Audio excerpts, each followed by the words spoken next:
20 अप्रैल 1880 में ऑस्ट्रिया का एक छोटा सा कस्बा ब्रोनो, एक आम घर में एक बच्चा पैदा हुआ। नन्हे हाथ, मासूम आंखें, और किसी को अंदाजा तक नहीं कि यही आंखें एक दिन 6 करोड़ इंसानों की मौत का मंजर। Wenn Sowjetzeigen soll vor sich herdrängen und wir werden die unteren Zeichen wieder sehen.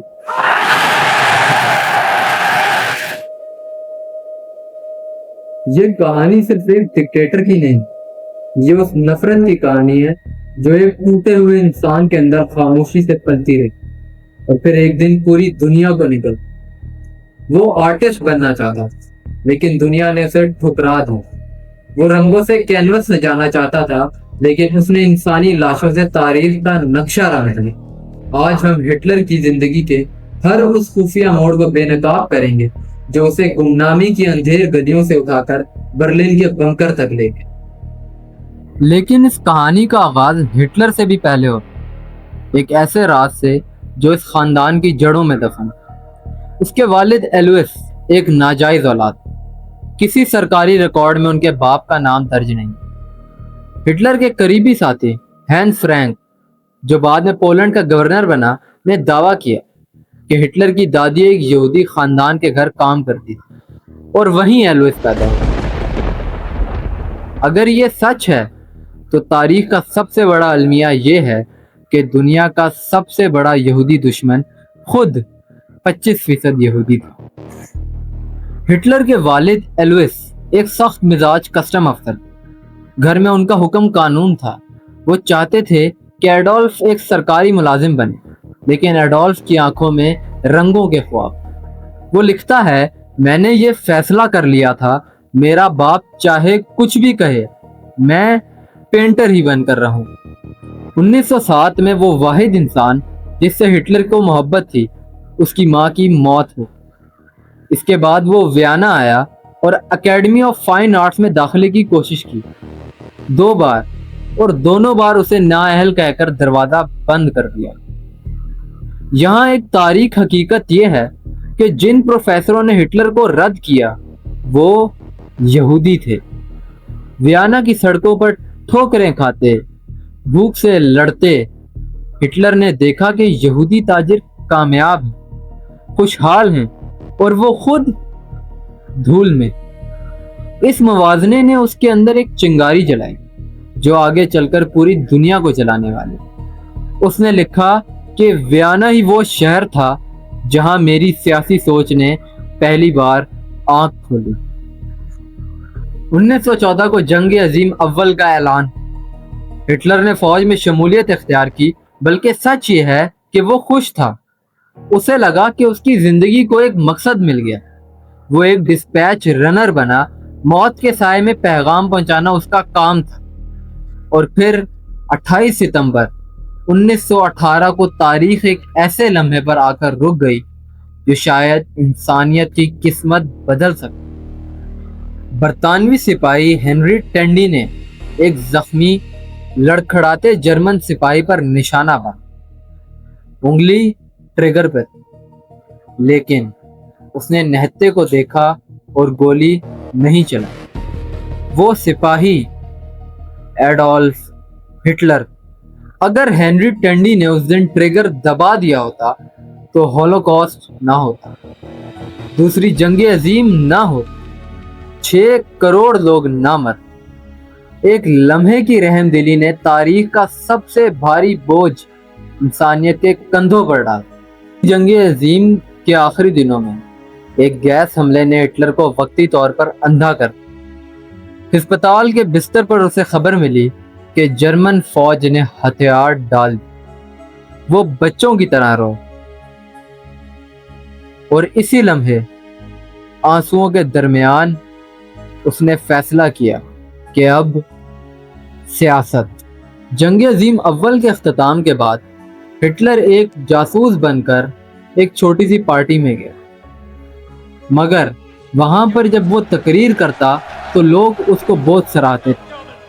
और यही देखते हुए कि वो जिस पार्टी में जासूस बनकर गया वो उसी का मेंबर बन गया, और बाद में उसी पार्टी का नाम नाजी रक्त।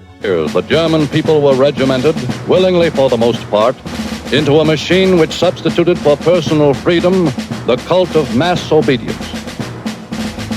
Throughout 12 long years, the German 1923 में बेयर हॉल पिच हिटलर की पहली बड़ी गलती। बगावत नाकाम हुई और हिटलर गिरफ्तार हुआ, लेकिन जेल में भी वो खामोश ना बैठा। उसने रूडोल्फ हेस को अपनी किताब मी काम्स यानी मेरी जदोजहद लिखवाई, जिसमें उसने लिखा कि हम अब बंदूक से नहीं वोट से इख्तियार लें और जमहूरियत के जरिए जमहूरियत को ख़त्म करें। ये जुमला आज भी हर आमिर की खुफिया किताब में लिखा है। 30 जनवरी 1933 हिटलर जर्मनी का चांसलर बना, लेकिन चांसलर बनना काफ़ी नहीं, उसे सब कुछ चाहिए। उसने जर्मन पार्लियामेंट को आग लगवाई, मुखालफिन की किताबें जलाई गईं। बाद में हिटलर ने अपने तकरीबन 400 करीबी साथियों को कत्ल करवा दिया, सिर्फ इसलिए कि वो कभी भी उसके सामने सर ना उठा सके। अब वो चांसलर नहीं था, वो था मुतल्लिक, नाकाबिले चैलेंज, सबसे ऊपर Führer. Keiner mehr dann in Deutschland leben wird, der in der Arbeit der Faust Minderes sehen wird als in irgendeiner anderen Arbeit. Durch eure Schule wird die ganze Nation gehen. Und ich weiß, so wie ihr in stolzer Ergebenheit.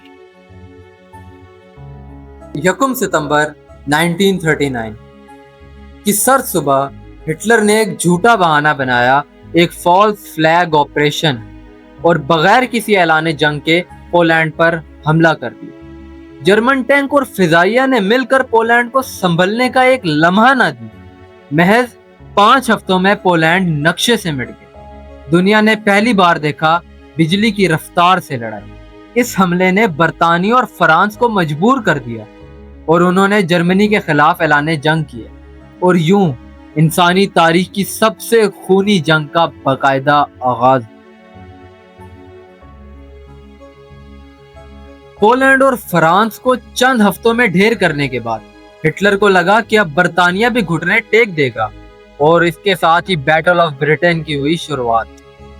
Battle of Britain में Nazi फजाइया ने London पर इतने बम गिराए कि उसे जहन्नुम बना दिया, लेकिन यहाँ हिटलर को पहली बार किसी ने आंख दिखाई। विंस्टन चर्चिल और रॉयल एयरफोर्स की मुजामत ने हिटलर के नाकाबिले शिकस्त होने के भरम को तोड़ दी। जून 1941 हिटलर ने वो गलती की जो हर बड़ा फातह करता है, और हर बार तबाह, रूस पर हमला।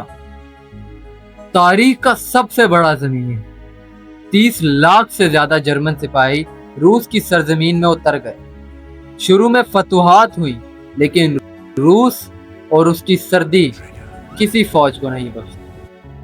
1943 में स्टालिनग्राड की शिकस्त के बाद हिटलर का सूरज गुरूब होने लगा। ये वो मकाम था जहां नाजी फौज का गुरूर खाक में, लाखों सिपाही मरे, मुंजमद हुए और कैदी बनाए। 1944 के बाद हिटलर वो शख्स नहीं रहा जिसने लाखों को अपने जादू में जकड़ा था। पार्किंसंस की बीमारी ने उसके हाथ कंपकपाने शुरू कर। वो नशे के इंजेक्शन पर जिंदा। बंकर में बैठकर वो ऐसी फौजों को हुक्म दे रहा था जो कब की खत्म हो गई। नक्शों पर उंगली रख कर फतुहात के ख्वाब देख रहा था, जबकि बाहर बर्लिन जल रहा। और सबसे खौफनाक बात, उसने हुक्म दिया, अगर जर्मनी हारे तो जर्मनी को भी मिटा दो, मेरे साथ सब कुछ जले। 29 अप्रैल 1945 की रात हिटलर ने एवा ब्राउन से शादी की, लेकिन सब जर्मन्स को यह मालूम था कि यह कोई खुशी का मौका नहीं बल्कि अलविदा। अगले दिन 30 अप्रैल 1945 को एवा ने जहर खाया। हिटलर ने अपने सर में गोली मार ली और वसीयत के मुताबिक दोनों की लाशें बाहर ले जाई गईं, पेट्रोल डाला गया और आग लगा दी। एक शख्स جو لاکھوں کی لاشوں پر سوار ہو کر تخت تک پہنچا تھا خود بھی راکھ بن گیا۔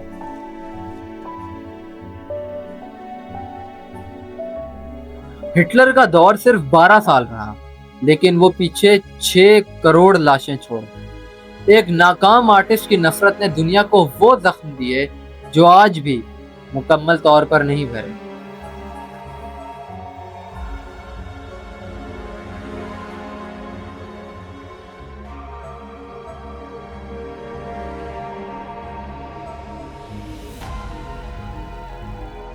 ہٹلر کوئی شیطان نہیں تھا، وہ انسان تھا ہم جیسا، اور یہی سب سے خوفناک سچ ہے۔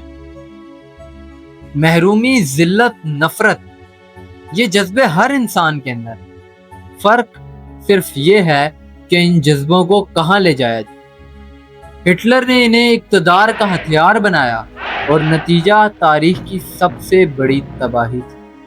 تاریخ ہمیں خبردار کرتی ہے کیونکہ نفرت آج بھی ہمارے درمیان موجود ہے، بس اسے ایک آواز کی ضرورت ہے، اور ہم نے وہ آواز بننے سے انکار کر دیا۔